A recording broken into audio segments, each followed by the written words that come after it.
Hey Wes, how you doing today? Good. How you doing? I'm doing great. Welcome to the Airgronomics Superintendent Spotlight. You are the third superintendent to be spotlighted, and glad to have you. Well, thank you. I thought there'd be a wise ass comment after that. I'll try to keep them to a minimum. Perfect. And no. We want you. Matter of fact, the funny part is I think you're probably one of the most well-known names in the industry locally, but I don't think anybody knows you. Do you think that's true? That's pretty fair. Yeah. I don't talk much. Well, you don't talk much, and you just kind of put your head down and go to work. And so it's been fun this last little bit to have the opportunity to get to know you, kind of what makes you tick.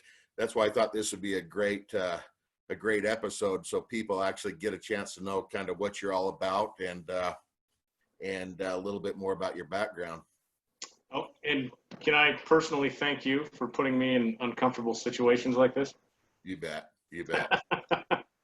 I hope you don't mind it too bad. I know that it can be a little unnerving, but hopefully it's not that bad when all said and done.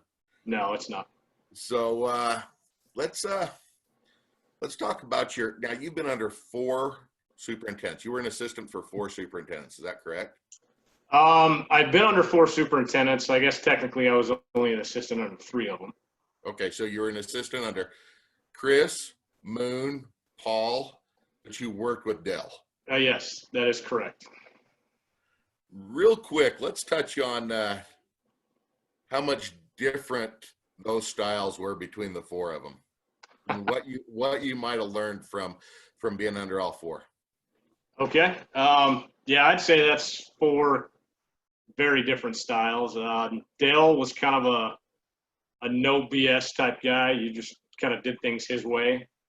Moon was a lot more laid back, but he had the ability to get you to work hard, but it was fun doing it.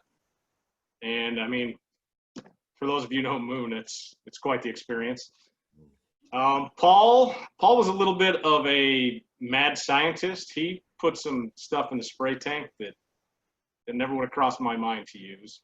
But unfortunately, he was only here for a year, so I didn't get to pick a lot up from him. And he's a lot like me. He was pretty quiet. So, and then Chris was very, very structured, very organized. Never really got upset if something happened. It was just, hey, here's the plan to make it right. It seemed like he had a plan for everything. But I learned I was fortunate to have those four superintendents and to learn from them and kind of pick and choose some things to make my style. Which I think your style is definitely working. What made Oakridge decide to say, you know what, we're going to give you a chance? Well, I know they made me go get my degree, and after they brought in Chris and he left for his, what I would call his dream job. I guess I don't really know what made them give me a chance, but they did, and I'm thankful for it, and it's worked out so far. Now that chance you parlayed into some pretty good stuff with that opportunity. You were the superintendent of the year for the Utah chapter. And luckily enough, I had the opportunity to kind of give my 2 cents worth. And just so people here know why I strongly nominated you was for the simple fact that you were going through a complete irrigation renovation in just an absolute shitty winter, correct? That is correct. It was an awful winter. Very wet.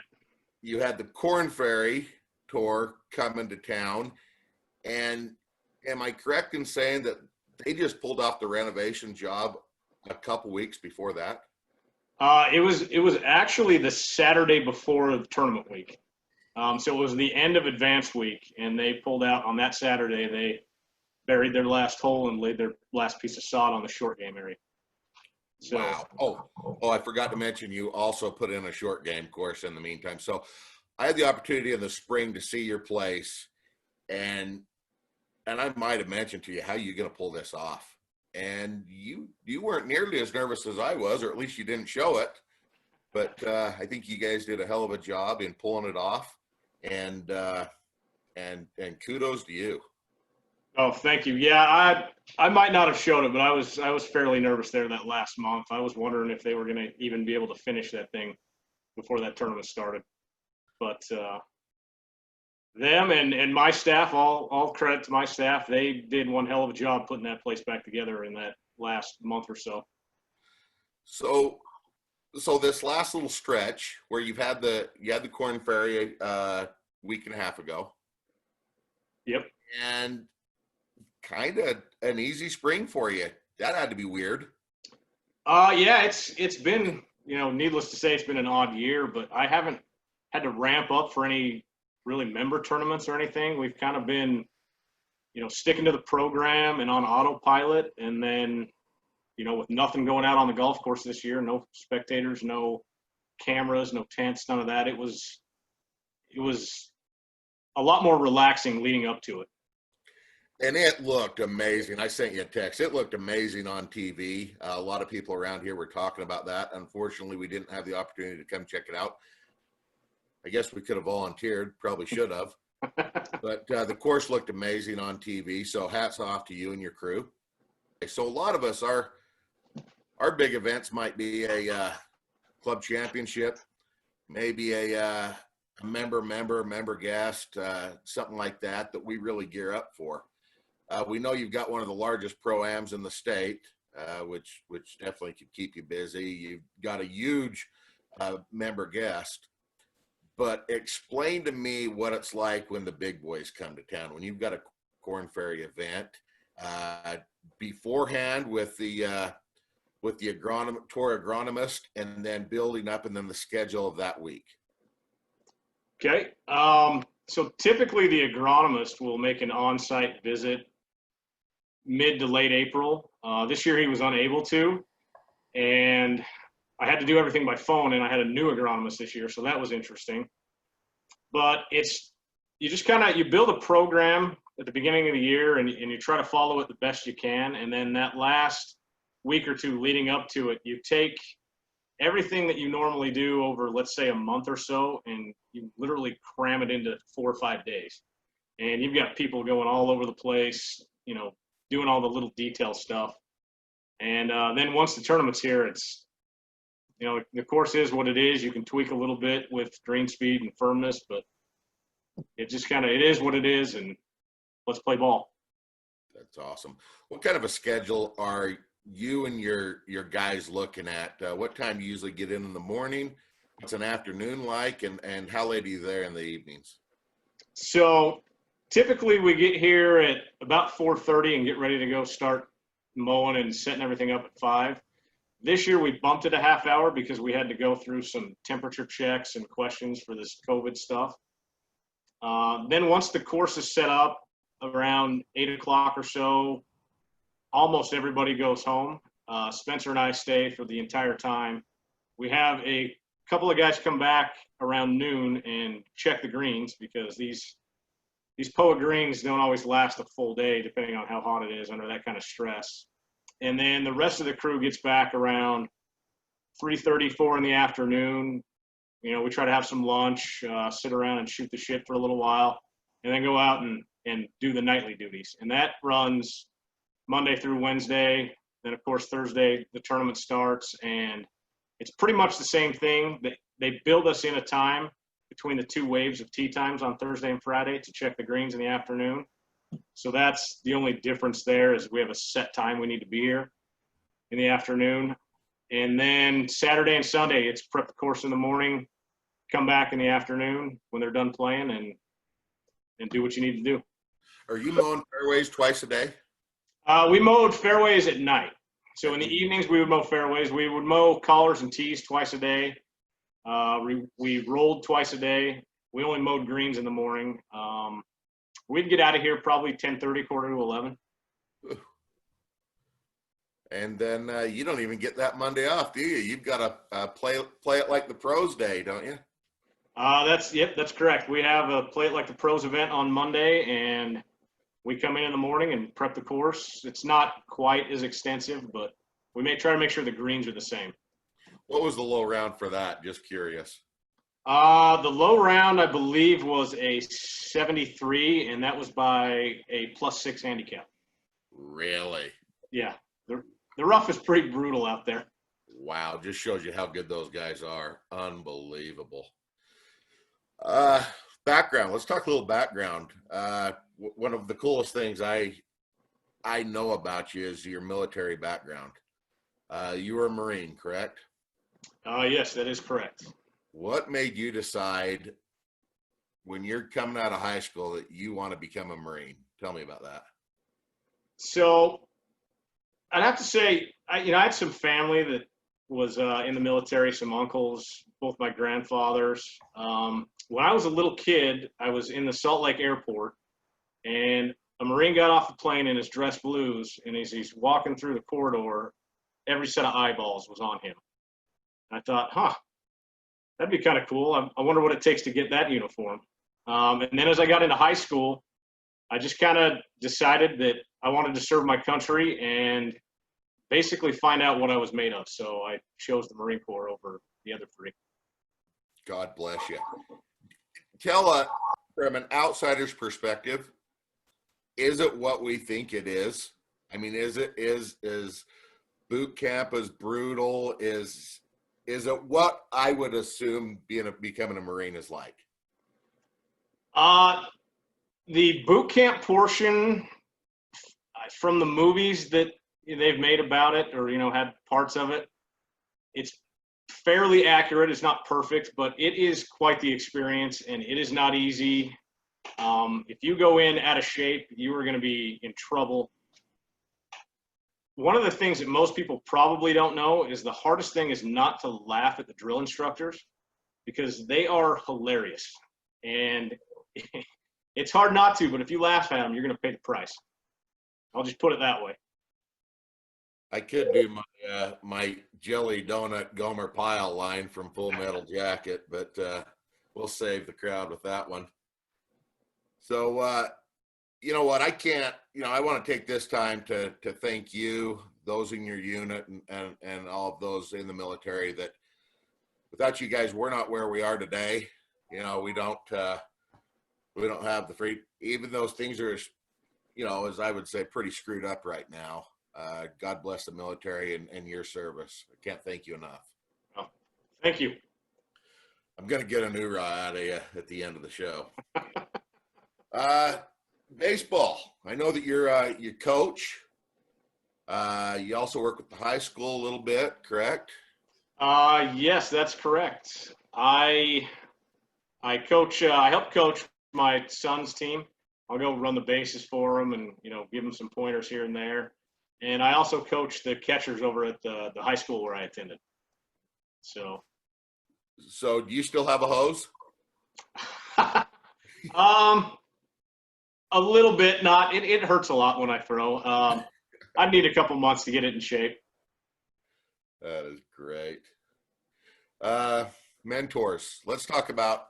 We know who some of your mentors are. We touched on them a little bit earlier. Outside of golf, who's your mentors? That's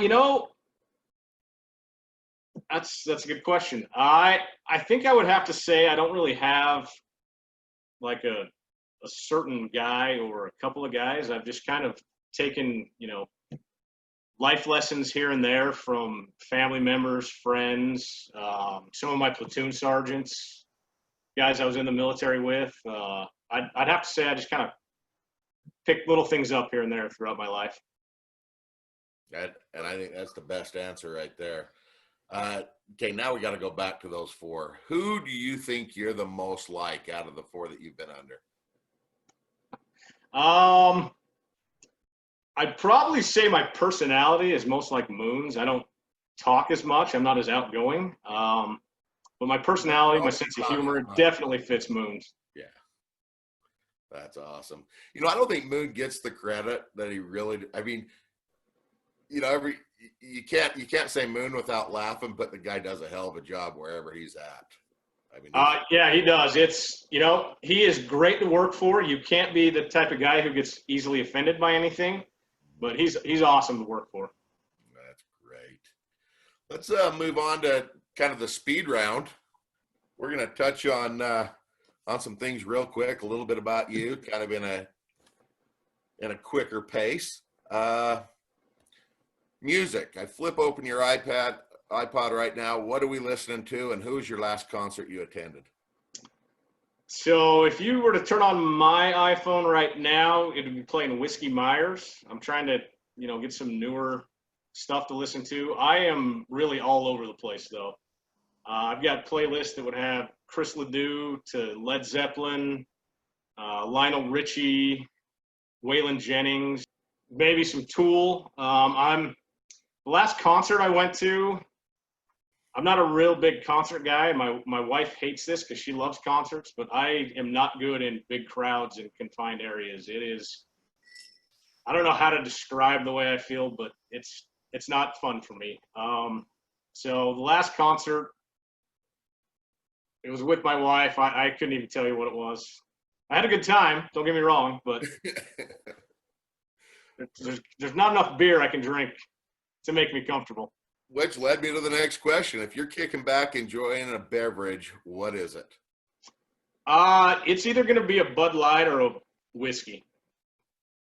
My wife's trying to get me to drink fancy beers, and they're okay, but I'm a Bud Light and whiskey guy. Is there a certain whiskey? I tend to like the single barrel Jack Daniels. I can't get a hold of that Poppy Van Winkle's enough. I had the opportunity to enjoy some Pappy earlier this year. It's it's a little out of my price range. Neener. It is actually out of mine also, but my Airgronomics partner up in Coeur d'Alene walked into a bar, saw the bottle about 3/4 full, and asked the bartender. He says, "Is that really Pappy?" "Yep." "What year?" He said, 20. He says, "How much a pour?" I think he said 20 or 25 a shot. He says, "How much for the bottle?" Well, there's probably, I don't know, 8-10 shots left. He goes, "I'll give you 200 right now for it." Okay. Yeah, that's got to be worth it. It's kind of like, would you pay X amount of dollars to go play Augusta or Cypress Point once? Absolutely. I've never had a drink last me 25 minutes. I mean, it was just awesome. It was definitely worth it, especially because I didn't have to pay for it. But it was definitely worth it. You're a player. Those that don't know that you can swing the sticks a little bit. What's your low round? My low round is a 68, but I followed it up the next day with a mid-90s round. So you never know which one of me is going to show up. Consistency, not bad. Was the 68 at Oakridge? Yes, it was. That's a hell of a round. I don't care what tees you're playing. That's a hell of a round at Oakridge. Travel. You can go anywhere in the world right now with the wife. Where are you going? Probably to New Zealand to do some fly fishing. Nice.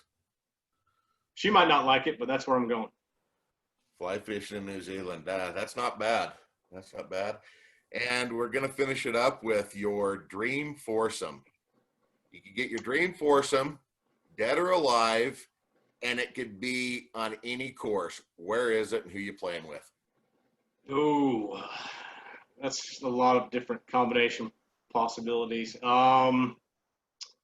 This is gonna be a little weird, but I'm gonna take my two grandfathers and then give me a guy like a Hitler or somebody, and 4 of us are going out, but only 3 of us are coming back in, and then we're gonna spend the rest of the day fishing. I've asked that question to a few people, and I have never gotten that answer. That's a little bit better than the Winston Churchill and all the other. God bless you. That's hilarious. So, well, Wes, I think that right there shows a lot of your personality. Appreciate all you do for the chapter. For golf in Utah, you do a hell of a job. You produce an amazing product. It's been fun to actually see it grow under your leadership. You've got a great crew. I know a few, lucky enough to know a few of them.